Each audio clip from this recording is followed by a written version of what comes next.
hará uso en primer lugar de la palabra el señor Christian Salmon. Bienvenido, muy buenos días. Bienvenue à vous aussi. Je suis ravi d'être à Bilbao. C'est la troisième fois que je suis invité pour parler du storytelling dans cette belle ville.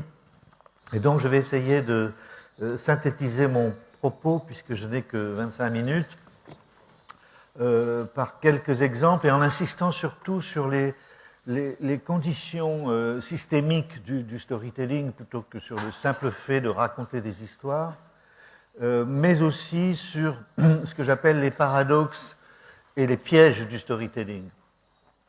Tout d'abord, je voudrais vous dire en introduction que je viens d'un pays qui vient d'élire un président normal. Quand il dit qu'il est un président normal, il a fait toute sa campagne depuis 1 an sur ce terme-là. Apparemment, ce n'est pas une histoire très passionnante.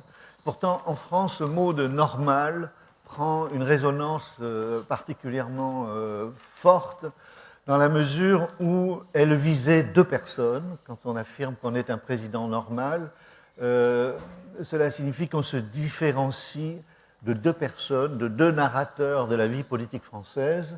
Le premier, c'est Dominique Strauss-Kahn, qui était quasiment élu président de la République avant même d'être candidat, et donc vous savez le reste de la suite de l'histoire.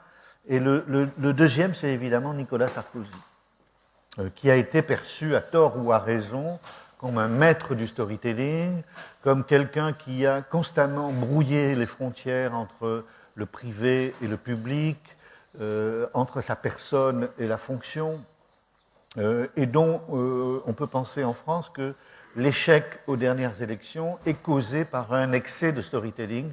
J'y reviendrai à la fin de mon propos.